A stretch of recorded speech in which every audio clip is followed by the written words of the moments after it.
ये वो जगह है जहाँ पर पूरे पहाड़ को काटकर बना दिया गया है एक मंदिर। इसकी कलात्मक और सुंदर आकृतियां जो कि खुद में एक आश्चर्य हैं। महाराष्ट्र का ये मंदिर जो आज भी रहस्य बना हुआ है कि इतने बड़े चट्टान को काटकर एक भव्य मंदिर बनाने और तराशने के बाद आज तक पता नहीं चला कि इसके बचे हुए पत्थर के अवशेष कहाँ गए। क्या सचमुच में इस मंदिर का निर्माण मनुष्यों के द्वारा किया गया है या किसी एलियन के द्वारा? इसमें कितनी सच्चाई है ये तो पता नहीं, लेकिन आपको उस पूरी यात्रा में हम दिखाने वाले हैं एलोरा की गुफाओं और कैलाश मंदिर के विचित्र रहस्य। दोस्तों स्वागत है आपका, मैं हूं सुशील तिवारी। उम्मीद करता हूं कि आप सब अच्छे होंगे, स्वस्थ होंगे। चलिए चलते हैं एलोरा की इस अद्भुत दुनिया में और एक ऐसी यात्रा जो 600 से 1000 ईस्वी के बीच की है, जहां हिंदू, जैन और बौद्ध गुफाएं ये तीनों एक साथ मौजूद हैं। चलिए समझते हैं इन रहस्यों को। तो हम पहुंच चुके हैं एलोरा के गेट पर। यहाँ से हम भीतर जाएंगे और भीतर जाने के बाद हम टिकट लेंगे। टिकट का चार्जेस जो है 40 रुपये है काउंटर का, और इसे आपको वापस आने तक संभाल कर रखना है, नहीं तो 100 रुपये आपको पेनल्टी देना पड़ेगा। फॉरेनर्स के लिए 600 रुपये का टिकट है। कैमरा के लिए अलग चार्ज है। अगर आपको पर्सनल गाइड लेना है तो उसके अलग चार्ज है। बातचीत करके फाइनल करके आप गाइड को ऑनलाइन पेमेंट कर सकते हैं। कुछ गुफाएं यहाँ से काफ़ी लंबी हैं, तो उन्हें देखने के लिए या तो आप पैदल भी चल सकते हैं या तो यहाँ पे बैटरी वाली कार खड़ी रहती है जिसका 40 रुपये आने और जाने का एक साथ टिकट लगता है, आप वो भी ले सकते हैं। इसे सन 1983 में वर्ल्ड हेरिटेज साइट का दर्जा मिला और ये गुफा जो है सुबह 6 बजे से लेके शाम के 6 बजे तक खुली रहती है। वो पीछे पहाड़ों के बीच जो आकृति नज़र आ रही है ये है कैलाश मंदिर। तो चलिए हम पहुंचते हैं कैलाश मंदिर के पास। हम अभी जहां पर खड़े हैं ये मंदिर का प्रवेश द्वार है। ये जो पूरा पहाड़ है कभी यहाँ तक हुआ करता था जहाँ पर हम खड़े हैं। इस मंदिर को ऊपर से नीचे तक काट कर बनाया गया है, जिसे मोनोलिथिक आर्किटेक्चर बोला जाता है। ऊपर से लेकर पत्थरों को काटना और एक ही पहाड़ के भीतर इस पूरे मंदिर का निर्माण किया गया है। प्रवेश द्वार पर ही हमको नरसिंह अवतार, वराह अवतार देखने को मिल जाते हैं। यहाँ पर 8 दिग्पाल यानी 8 दिशाओं के देवताओं की मूर्तियां भी देख सकते हैं। दोनों ओर गंगा जी और यमुना जी की प्रतिमाएं देख सकते हैं। गंगा जी मगरमच्छ के ऊपर खड़ी हैं, यमुना जी कछुए के ऊपर हैं। इस प्रकार की हम प्रतिमाएं यहाँ पर देख सकते हैं। जैसे कि मैंने बताया कि हिंदू मंदिर है, यहाँ सबसे पहले पूजा में गणेश जी की प्रतिमा आप देख सकते हैं। बहुत ही खूबसूरत प्रतिमा है। ठीक सामने दुर्गा जी की प्रतिमा है जिसे महिषासुर मर्दिनी कहते हैं। गणेश जी बुद्धि के देवता हैं, इसलिए हर शुभ कार्य में गणेश जी की शुरुआत करते हैं और दुर्गा जी शक्ति की प्रतीक है। ये भी यहाँ पर दिखाया गया है। वह राक्षस महिषासुर जो भैंस के रूप में है उसका सिर काट कर यहाँ पर नीचे फेंक दिया गया है और उसमें से राक्षस बाहर आ रहा है और देवी उसे मार रही है। सामने ठीक हमारे धन की देवी लक्ष्मी की प्रतिमा हमें दिखाई पड़ती है, जिन्हें गजलक्ष्मी कहते हैं। यहाँ पर दोनों हाथी देख सकते हैं। कमल के फूल के ऊपर लक्ष्मी विराजमान है, नीचे कमल के फूल और पत्ते देख सकते हैं।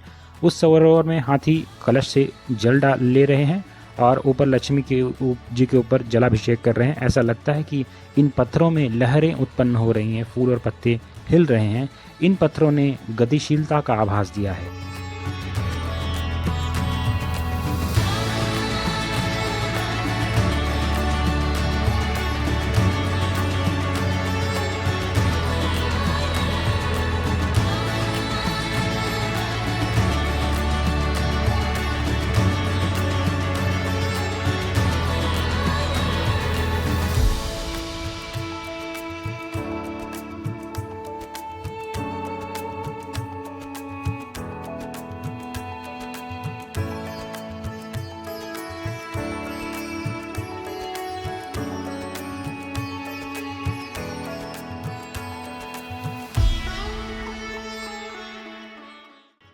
ये पूरा मंदिर एक ही पत्थर के भीतर तराशा गया है। इतना सारा पहाड़ ऊपर से नीचे की तरफ तराश कर एकदम सटीकता से बनाया गया है। ये मंदिर 8वीं से 10वीं शताब्दी लगभग 1000 साल पहले बना है। 1000 साल पहले न तो आज के जैसे कंप्यूटर होते थे, न आज के जैसी टेक्नोलॉजी थी, न इतनी एडवांस इंजीनियरिंग थी, न किसी विशेष पत्थरों का ज्ञान था। लेकिन हमारे पूर्वजों ने सिर्फ अपने ज्ञान के ऊपर, जो कि परंपरागत तरीके से चला रहा था, उसके बल पर दुनिया में सबसे बड़ा ये मंदिर बनवाया गया है। इस अद्भुत मंदिर बनाने के पूरे 200 साल लगे। आप सोच सकते हैं कि 10 पीढ़ियों ने यहाँ पर काम किया है, राजाओं की 10 पीढ़ियां। जब राष्ट्रकूट राजा थे उन्होंने इतने भव्य मंदिर का निर्माण करवाया। जैसा कि अभी हमने देखा कि उस तरफ बौद्ध मंदिर भी बनाए गए हैं, जो उस तरफ की गुफाएं में हैं वो बौद्ध गुफाएं हैं। उसके बाद 8वीं शताब्दी में इस अद्भुत कैलाश मंदिर की रचना की गई। कैलाश मंदिर जैसे कैलाश पर्वत है जिसे हम शिव जी का स्थान कहते हैं, उसी तरह इस मंदिर की परिक्रमा भी बनाई गई है। इस मंदिर को चारों ओर से पहाड़ काटकर परिक्रमा पथ के साथ बनाया गया है। ये जो पठार है इसे दक्कन का पठार कहते हैं। ये पठार जो है यह मुंबई से शुरू होता है और ये पठार दक्षिण भारत तक जाता है। ये इतना बड़ा पठार जो है ज्वालामुखी से निर्मित हुआ है, जिसे वोल्केनो रॉक कहते हैं। बेसाल्ट की चट्टानों के भीतर यह जो शिला आप देख रहे हैं, जो शिल्पकारी है, यह बेसाल्ट की चट्टानों के भीतर किया गया है। ये जो दीवार है इसे दक्षिणी दीवार कहते हैं। इस दक्षिणी दीवार पर रामायण की पूरी रामायण हम यहाँ पर कथा यहाँ पर देख सकते हैं किस प्रकार शिल्पकारी में बनाई गई है। सबसे पहले लाइन में देखिए, ऊपर राम लक्ष्मण सीता जी हैं, हाथी के ऊपर जा रहे हैं, घोड़े के ऊपर, नगर द्वार, फिर पैदल जा रहे हैं, अयोध्या से बाहर जा रहे हैं, वो सब देख सकते हैं। फिर दूसरी लाइन में देख सकते हैं शूर्पणखा जो लक्ष्मण का अपमान करती है, नाक काट दे रहे हैं। उसके नीचे देख सकते हैं हनुमान जी और वानर सेना वाली सुग्रीव का युद्ध, और बाद में जो वानर सेना है वो राम सेतु बना रही है। तो इस प्रकार की सारी जानकारी जो है यहाँ पर पत्थरों के भीतर अंकित की गई है।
यहाँ आने के लिए नज़दीकी रेलवे स्टेशन है छत्रपति संभाजी नगर। मैं मुंबई छत्रपति शिवाजी महाराज टर्मिनस से यहाँ वाया ट्रेन से पहुँचा हूँ। यहाँ पर बगल में एयरपोर्ट भी है, तो यहाँ पर आप हवाई जहाज़ से भी आ सकते हैं, ट्रेन से भी आ सकते हैं। साथ साथ महाराष्ट्र की विभिन्न राज्यों से एसटी बस की सुविधा यहाँ पर छत्रपति संभाजी नगर के लिए उपलब्ध है, तो यहाँ पर आसानी से आ सकते हैं। रेलवे स्टेशन जब आप पहुँचेंगे तो कंटिन्यू यहाँ पर एलोरा के लिए बस लगी रहती है। स्थानीय महानगर पालिका की बस होती है और वो आसानी से यहाँ पर आपको पहुँचा देती है। अगर आपको दिन में और भी जगह घूमना है तो मैं आपको सजेस्ट करूँगा कि पूरे दिन के बस का पास लेंगे। पास आपको एक ही बार लेना है। यहाँ पर अलग अलग जगह हैं घूमने के लिए, आप वहाँ पर घूम सकते हैं। लेकिन पूरे मंदिर को अगर आपको एक्सप्लोर करना है तो आपको पूरा ये मंदिर जो है ये कम से कम 2 से 3 घंटे लगेंगे। और यहाँ पर जितनी गुफाएं हैं उनको देखने के लिए आपको अगर सही से देखना है तो 2 दिन नहीं तो 5 से 6 घंटे बतौर यात्री आपको लगेंगे। इसके पीछे कहानी भी सुनने को मिलती है जो कि एक लोक कथा है। उसके अनुसार अलाजपुर नाम का एक राज्य हुआ करता था जिसके राजा का नाम था इलू। एक बार इलू भयंकर बीमार हो जाते हैं। रानी जंगल में जाकर भगवान कृष्णेश्वर की पूजा करती है और प्रार्थना करती है कि अगर राजा सही हो जाएंगे तो भगवान शिव का एक मंदिर बनवाएगी और तब तक खाना नहीं खाएगी जब तक वो मंदिर का शिखर बनते न देख ले। इसके बाद राजा की बीमारी ठीक हो जाती है और रानी जब राजा से जाकर ये सारी बात बताती है तो एलोरा में एक शिव मंदिर का निर्माण शुरू होता है। लेकिन दिक्कत ये थी कि मंदिर बनने में सालों वक्त लग जाता और तब तक रानी भूखे कैसे रहती, मर सकती थी। इसलिए राजा ने अपनी कारीगरों से कहा कि मंदिर का निर्माण ऊपर से नीचे की ओर करें ताकि सबसे पहले उसका शिखर बनते देख सके रानी और अपने व्रत को तोड़ सके।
तो आइए जानते हैं इन गुफाओं की खोज कैसे हुई थी।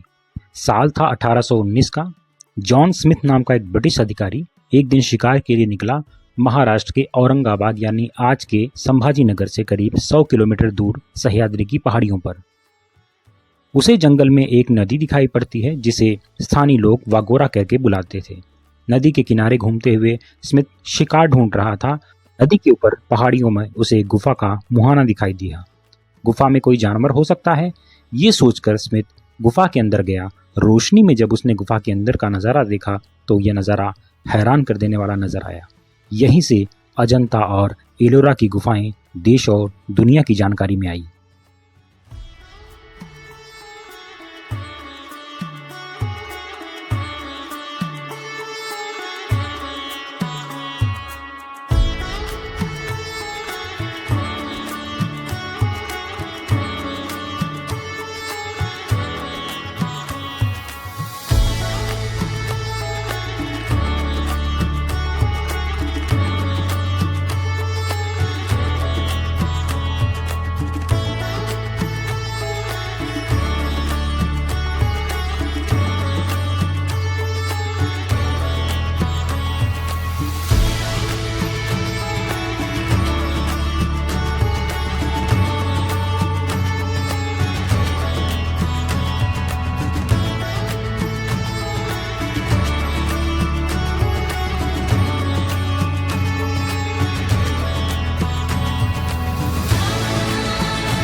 ये उत्तरी दीवार है। उत्तरी दीवार पर महाभारत की कथा है, क्योंकि जो कुरुक्षेत्र है वो उत्तर दिशा में है।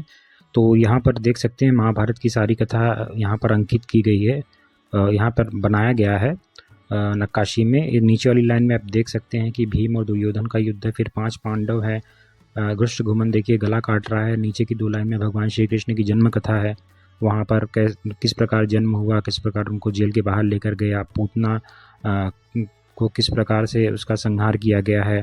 बरगद का पेड़, कृष्ण जी माखन खा रहे हैं, उखल से बांध दिया जा रहा है। षटकासुर नाम का राक्षस जो आ रहा है उसका वध। इस प्रकार से यहाँ पर महाभारत और पीछे की तरफ रामायण दोनों की शिल्पकारी पूरे मंदिर पे आप देख सकते हैं। ये मंदिर को रथ जैसा बनाया गया, पूरा मंदिर रथ जैसा है।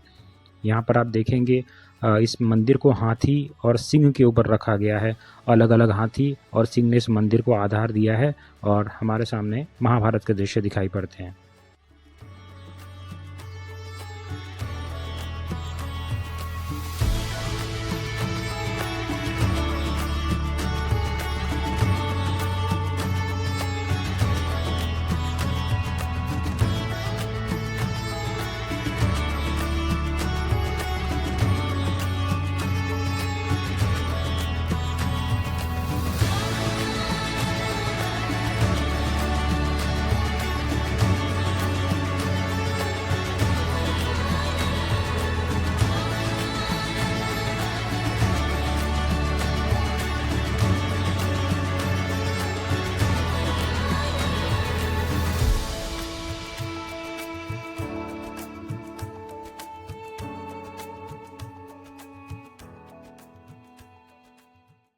तो अब हम आ चुके हैं ऊपर की तरफ। ऊपर की तरफ शिव मंदिर है और जो नीचे से हमने देखा था, ये देखिए झरोखा नीचे से हमको दिखाई पड़ रहा था, तो हम इसके ऊपर आ चुके हैं। यहाँ से देखिए बाहर का जो है नज़ारा है नीचे का, मंदिर के भीतर का बहुत सुंदर नज़ारा यहाँ पे दिखाई पड़ रहा है। सामने विजय स्तंभ है और यहीं से हम शिव मंदिर में चलेंगे। यहाँ पर नंदी की एक प्रतिमा है जो कि यहाँ पर रखी गई है। ये नंदी देखिए, यहाँ पर नंदी की प्रतिमा है। यहाँ से ये जो काले काले आपको दिखाई पड़ रहे हैं, ये उस समय पेंटिंग्स हुआ करती थी, लेकिन ये पेंटिंग पूरी तरीके से काली पड़ गई है। देखिए ये सामने पेंटिंग्स है, उस समय की पेंटिंग्स अभी भी कई हजारों साल पहले के पेंटिंग्स यहाँ पर अभी दिखाई पड़ रही है। सोचिए कैसी कलात्मक क्या क्या चीज़ें उस समय इस्तेमाल होती थी। यहाँ पे केमिकल इस पेंटिंग्स में नहीं इस्तेमाल हुआ, अगर केमिकल होता तो अब तक ये सारा उड़ गया होता। ये फूलों पत्तियों से कलर बनाए जाते थे, उनका इस्तेमाल इसके भीतर किया जाता था। तो देखिए ये सारी शिल्पकारी है जो कि बेसाल्ट के इस मोनोलिथिक आर्किटेक्चर के द्वारा इसमें यहाँ पे बनाई गई है। ये देखिए ये सारी पेंटिंग्स दिखाई पड़ रही हैं कुछ कुछ। तो चलिए हम भीतर गर्भगृह के भीतर चलते हैं। यहाँ पे गंगा और यमुना दरवाजे पर हमको दिखाई पड़ती हैं। इनका अर्थात ऐसा होता था कि बिना कोई स्नान किए भी अगर मंदिर के भीतर जा रहा है तो गंगा, यमुना के ऊपर सरस्वती, इनको जैसे प्रवेश द्वार पर रखने पे वह स्वयं पवित्र हो जाता था। और मंदिर के भीतर जो है वह कमल ऊपर छत के ऊपर दर्शाया गया है। तो व्यक्ति अगर पुष्प नहीं लेकर आएगा कोई तो भी उसकी पूजा सफल हो जाती थी। इस प्रकार से इस मंदिर का निर्माण किया गया था। ये सामने शिवलिंग है, ये कई हजारों साल पुराना शिवलिंग है। सोचिए देखिए ये यहाँ पर द्वार पर गंगा और यमुना, ये यमुना है इस तरफ, उस तरफ गंगा है। ऊपर देखिए यहाँ पर शिल्पकारी है।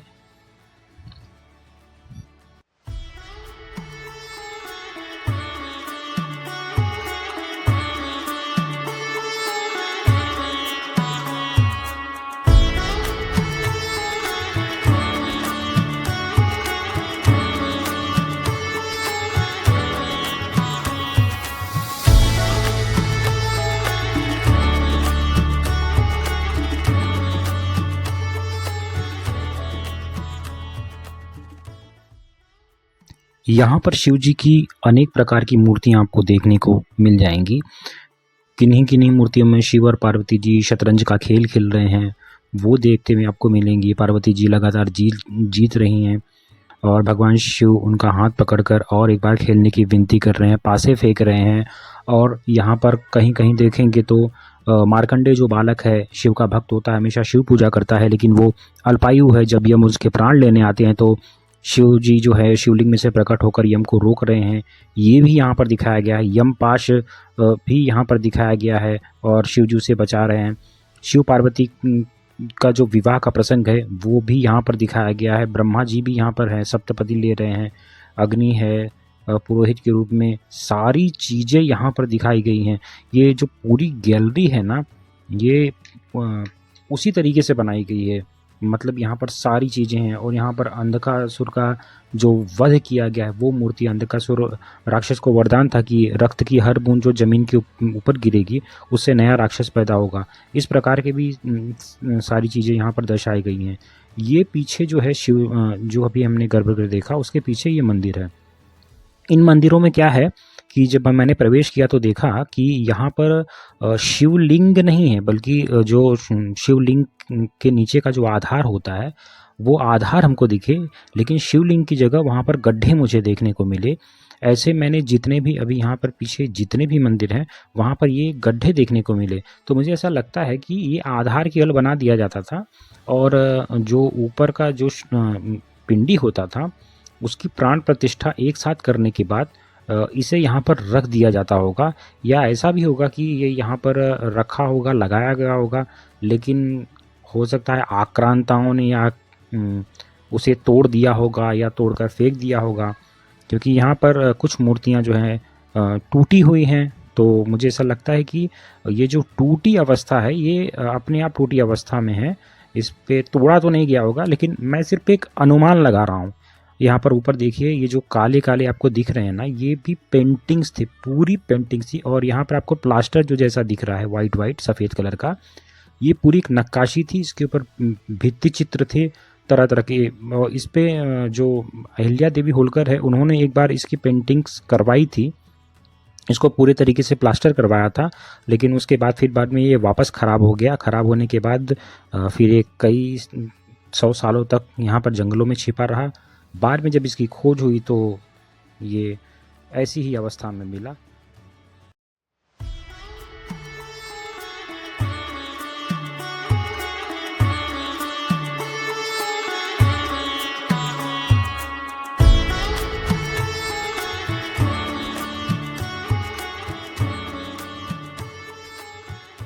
व्हाट्सएप यूनिवर्सिटी पे एक झूठ फैलाया जाता है कि ये मंदिर एलियन, इस मंदिर को एलियन ने बनाया होगा, इस मंदिर के नीचे एक अलग दुनिया है, ब्रह्मास्त्र छुपे हैं, दिव्यास्त्र छुपे हैं। ये सारी की सारी बातें पूरे तरीके से झूठी हैं।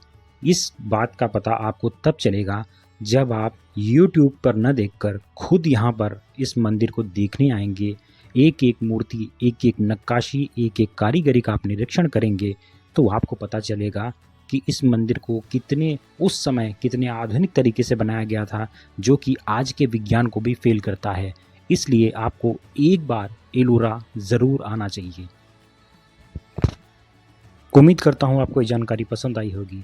जल्द मिलेंगे एक नई यात्रा पर, तब तक के लिए आपका दिन शुभ हो।